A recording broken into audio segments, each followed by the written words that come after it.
Hello and welcome to this episode of The Unnoticed Entrepreneur with me, your host, Jim James. And today we're going to talk about tech toys. We're going to talk about a new company called Tonies that is taking the world by storm. We're going to talk to Drew Vernon, who's the marketing director, to explain how he's getting 40% growth per year in a multi-million-dollar category. Drew, welcome to the show. Hi, Jim. Thanks for having me. Well, look, thanks for coming on the show because Tonies, the company that you represent in America, has been in America just for a couple of years, and you're getting 40% growth in a very competitive category, which is in the, toys for the young people, the 2 to 5 up to 8 years old category. So, Drew, you're like number one personnel in Tonies in America. How are you building the brand? How are you getting it to take such stellar growth? Yeah, well, right now it's a weird time with COVID. Everything shut down, and then we had hyper growth in the economy for a while. And now we're starting to see a lot of softness. And so these are the circumstances that we're in. We're still building awareness. So first and foremost, we're trying to tell people who we are, what we have to offer, and we're trying to do that through a variety of different channels. Well, Drew, before you tell us all about how you do it, tell us about how this company from Germany with two founders has built now, I think, a 250 million euro business listed on the stock exchange. Just tell us and show us the product. I believe we can even hear it. Explain Tonies to us. Sure thing. As you mentioned, this started in Germany, launched in 2016. Our flagship product is called the Tony Box. It's a 5-inch or 12 centimeters, I think, speaker system for kids. And it's got a layer of foam around it. So it's really soft to the touch and you can squeeze it. It's really durable for kids.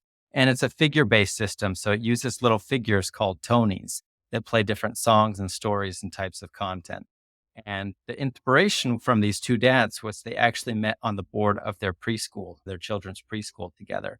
And they saw their children's teacher using a CD player to play songs and stories. And they thought to themselves, CDs have been around since the 80s or the 90s. They scratch and they break. And most importantly, kids can't use them independently. They need a teacher or a parent to help them. So they created this system where you put a Tony on the box and it begins to play. So this is one of our Sesame Street characters. We license all sorts of different content from different partners. We also do our own original content. And as I mentioned, it's an independent play device. So a child can listen to the songs, listen to the stories in a screen-free way with or without adult supervision. Drew, it's beautiful. And those that can't see it, of course, we do a video version of this as well. So you might want to see this on YouTube, but it's a beautiful square box. And I've watched the videos and kids holding them, they're dropping them down the stairs. They're able to slap them on the side to get the track to move on. And they can collect these figurines, which are in the shape of favorite characters like Paddington Bear, and you had Elmo there. But you also said that people can download the audio from those figurines, but also people can record their own messages onto the figurines and then have that play out on the workstation. Is that right, Drew? That's correct. So I showed you Elmo. He's one of our content Tonys. He comes preloaded. So all you have to do is put him on the box and he'll begin to play. We also have a series of what we call creative Tonys. And these, for your viewers, can see they have little pointy ears. These come blank and these can be recorded with up to 90 minutes of your own custom content, which is awesome because kids can now write their own songs and poems and stories and record it. And we also have a lot of grandparents who love to read bedtime stories or to send special messages from their phone. You can use our app to actually send your recorded message to the figure from anywhere in the world. Drew, that's amazing. And presumably there's a whole area for entrepreneurs, maybe those people that have got podcasts that are bedtime story, for example, they could be buying and putting their content onto your figurines, I assume as well, Drew, right? Yes, any audio content, whether it's your own or your purchased audio content, can be put onto a creative Tony. It's amazing. Tony, I love it. And because it really rescues children from the screen time. And at the moment, we see children, mine are now 13 and 15. And I remember the struggle as they were the first generation to grow up with iPads, not giving them an iPad when so many children had it. So screen-free entertainment for children, that's a great contribution, isn't it? Yeah, and we don't need to get into it, but it's an epidemic right now, and kids are on screens earlier and for longer periods than ever before. Yeah, so the Tonys are a wonderful device. So that's why I was really delighted to come on the show and explain, because it's interesting in a number of different ways from the technology application, but also from a marketing point of view. You're kind of going against the main current, which is people having devices with screens and being sold avatars and games and Apple Arcade. So, Drew, how are you managing to market Tony's in America at a time when it's kind of a screen free for all? Sure. Yeah, it's kind of counterintuitive because we're sitting here as a screen-free device. We want to get your kids off of screens, but largely we have to show you what it is on a screen, and we have to visually demonstrate what this is and what it does. And so we're going to find parents, basically, we're marketing to parents, moms of young kids. We're going to where they spend their time on their devices through entertainment channels, and we're showing what the Tony Box is and the benefits they can provide for your household. Can you just take us through that? Because obviously the product's made in Germany or it's designed in Germany. I'm not sure where it's made, but to get into America, especially as it's got RFID chips inside the figurines, from a compliance point of view, just at the top of the supply chain, what did you have to do and what do you have to display, for example, in advertising and on the boxes to show that it's FCC compliant? Yeah, so we have a couple of manufacturing sites. As you mentioned, it is designed in Germany. Our main warehouse is in China, so it's coming over from there. The figures are actually hand painted in Tunisia, so that's a different part of the supply chain, but we're fully compliant with all the safety regulations and measures. There's the warning statement of it being an electronic toy and a small parts disclaimer for the products that have small parts, and that's all clearly represented on the packaging. Yeah, that's wonderful. So making it all safe. And then in terms of what you've been doing to get the product in front of consumers and the media, because as you mentioned earlier on, you've got to show people, they've got to see it and feel it. You've got great videos on your website, but can you tell us what's been, for example, the strategy with regards to media relations, Drew? I think really showing the uniqueness of the product, and that's always a challenge, but also a blessing. If you go to Toy Fair, as I do, you can walk the rows. We shut down for a couple of years, but getting back to Toy Fair, you can walk the floor for 3 or 4 hours and you'll see hundreds or thousands of manufacturers that are, I shouldn't say this, but they're selling a lot of the same things. And so the Tony Yes. Box is genuinely a unique new product category. And so our approach is to show not just the breakthrough innovation that the Tony Box provides, but the educational ramifications of being able to give a young child for the first time ever screen free, on demand library access to the world around them. And that's a very powerful opportunity, in my opinion. Drew, when you say there's education and sort of research, do you have any research that you've commissioned or are you working with any organizations to help validate that? Because it's an easy claim to make, but not necessarily an easy one to substantiate. Yeah. I have commissioned a research study. It's basically set out to validate what I already know from talking to thousands of teachers for the last 2 years as part of our education initiative. I've been going to conferences. I've been putting these in classrooms. We're in over 10,000 classrooms in the United States. And it's great for centers. It's great for circle time. It's great for independent listening. The teachers have been telling me this. I'm now setting out to prove it. What is this doing to exposing children to vocabulary at younger ages? What is it doing as being the first step towards literacy, which is learning, which is listening to reading? And that we even have sleep products that are helping kids fall asleep. So I'm also studying how to quantify those types of. Now, if you're putting thousands into schools, for example, can you just tell us as well, what have you been doing? I mean, you mentioned about the research, but what have you been doing with media trials? Have you been working with a few magazines or TV stations, Drew? Any guidance you can give us on your learnings from doing that? Most of our media approach is just getting a box into the hands of the publishers and the editors. We've seen some success there in terms of winning awards. So we won, Fast Company, Most Innovative Education Company, Good Housekeeping, Best Toys. The Toy Association nominated us as a finalist for Preschool Toy of the Year. So we are working, and I'm happy to continue working. And anybody who's interested in getting a Tony Box, I'd love to put them in touch with one. Okay, that's wonderful. I mean, and I can really see how getting it in front of people is the key, isn't it, in terms of the market sort of development. I found that when I was doing work with BlackBerry and introducing some of the message-based mobile phones, it was the trials that really got the market to move.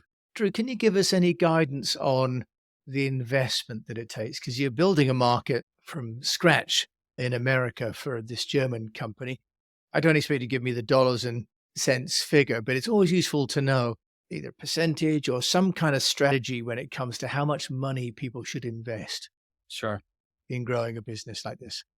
Yeah. Well, first, I should say that here in the United States, we're lucky to have the history of the last 4 or 5 years in Germany behind our back because, 5 years, they've gone from 0 to 50% household penetration. 1 out of every 2 preschool kids in Germany has a Tony box. Is that And so right? Wow. that's the evidence and track record that gives us confidence to go into a market like the United States and to put the investment required in order to make this successful. And the other really nice thing about the business is that it's what we call a blades and razors model. So if we place a Tony box into the household, we know that's not the end purchase, that's the starting point. So that's why the toy category is a hockey stick seasonality. Most companies are doing the vast amount of their sales November, December. Well, we're doing that as well, but then we're having hundreds of thousands of families opening up Tony boxes on Christmas morning and beginning their Tony's journey and coming back for the figures. So to come back to your question, the investment is in getting Tony boxes into the hands of kids because we know that's going to be just the beginning for that family. Right. That's really nice. Although maybe we need a different parallel from razors and blades for children's toys. Maybe Drew have to Sure. think about printers Fair and enough. toners or Okay. something like that. So I don't think we're doing sharp. Just the replenishment model of buying additional products to supplement your initial purchase. Drew, tell us about social media because we've talked a little bit about work you're doing in schools. You're doing some work in research. You've been very successful with the awards and a little bit about the media. You haven't mentioned social media yet. And plainly, the users, the consumers are, as you say, 2 to 5, maybe up to 8 years old, but the buyers are not. So, how are you managing social media? Yeah. It's interesting to be a toy marketer of a preschool toy because children don't often or can't really step into asking for what they want until they're a little bit older ages, age 3 or 4. And so our marketing is to the parents. And so we are doing a lot of video online demonstration through Instagram, Facebook, TikTok. But I think it's important to keep in mind, and it took me a few years to learn this, is that when your consumer and your customer are different people, you need to give a consumer benefit to the customer, which is to say, Mom, this is not just going to be a great device for your child, but it's actually going to be good for you because it's going to give you some time back in your day. It's going to make managing your child a little less stressful. It's going to prevent them from being a zombie, watching that third or fourth or fifth Netflix show. So there's actually a consumer in your customer, the mom, which is peace of mind and an easier parenting experience. Drew, I love that. So, the idea of getting the customer to see benefit so that when they buy it for the consumer, it's a win-win for everybody. You articulated that really fantastically well. Where do you see the market going, Drew, for tech toys? Because there's all the talk about the metaverse. Do you think that a product like Tony's is a little bit of a fad that that our age group, my age group, will be buying these screenless toys because we remember what life was like without screens? Do you think the next generation will come along and say, "Oh, screens are not a bad thing," and ignore screenless toys? What's your view? Because from a marketing point of view, this is working now, selling to the older generation. What about next generation come through? Yeah, I may make a bit of a bold prediction, but this is based on literally hundreds of conversations with parents and teachers. But screen time is an epidemic right now, and we're starting to see the detriment happening to our kids in the form of attention deficit, inability to focus, social anxiety. And I'm not saying that screens are going anywhere anytime soon. I think they'll continue to run rampant. But I think there increasingly will be a backlash and a counter movement to restore a sense of being, sense of mindfulness and being present, which is hard to do when you're staring at something virtual happening somewhere else or happening digital. We've mentioned digitally. Let's just talk about your distribution strategy because you've talked about the consumer and the customer. But Drew, just take us through the sales strategy for Tony's. Is it all online, or are you also needing to reach out to the main retailers like Walmart and Target or Macy's? Tell us how you're doing that because that's also a key part of the marketing, isn't it? Yeah, we launched in 2020 in the middle of shutdown. That forced us to build primarily an online direct-to-consumer model. We got Amazon up pretty quickly as well, since that is a direct-to-consumer fulfillment. As the world kind of softened and people started shopping in retail again, we started to increase our efforts. So we're in about 700 independent specialty retailers. We're also now in Target. As of 3 months ago, we have been doing really well in Target. We have, I don't want to say announced plans, but we're well on our way for other major big box retailers that will be coming very shortly. Okay, so that's great. So there is an omni-channel strategy to get Tonies into the markets, into the little hands of little people. Exactly. Yeah. I was thinking the other day, I'm a student of marketing, and I remember reading about some campaign in the 1950s, I think, which was called like a chicken in every oven, or like something to just show the universality of a particular product. Well, I see that as being a Tony box in every home. I really think it's a universally applicable device for a preschool child and a young child. And I don't see any reason why there shouldn't be a Tony box in every home. Drew, as we close out, you're a marketing director. You've worked for Lego, for P&G, and now you've had your own business. And now you're driving the marketing and sales for Tony's in America. What would be, if you like, your number one piece of advice? What really works? What really moves the needle in terms of helping a brand in the child category or any other that you've worked in to get noticed?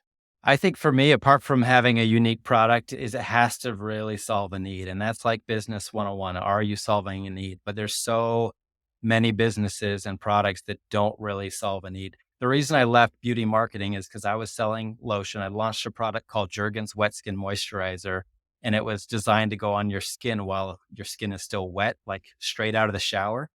And the need that we were solving was that your lotion was going to absorb twice as fast. Well, if your lotion takes 10 seconds to absorb, this brand new lotion is going to absorb in 5 seconds. So the need that I was selling people on was that we were going to save them 5 seconds of rubbing lotion into their body. And that wasn't the kind of space that I wanted to spend my career in. That's why I needed something like the Tony box that has the opportunity to actually change a child's life. That's what you need to make it succeed. So you need to find what that thing is for your business, what's the significant need that it solves, or find a new business. Drew Vernon joining me as the marketing director of Tony's over there in Salt Lake City for this German company that's really transforming and taking us back to the day when we used to play with things that we couldn't always see and listen to things that played on our imagination more than in our screens. Drew, thank you so much for joining me today on the UnNoticed Entrepreneur. It's been my pleasure. Thank you so much. I really appreciate the time. So you've been listening to Drew Vernon. Of course, I'll put all the details in the show notes, and me, Jim James. If you've enjoyed this, do please share it with a fellow entrepreneur. And if you've got the time, rate the show because it also really helps. And until we meet again, I do encourage you to keep on communicating.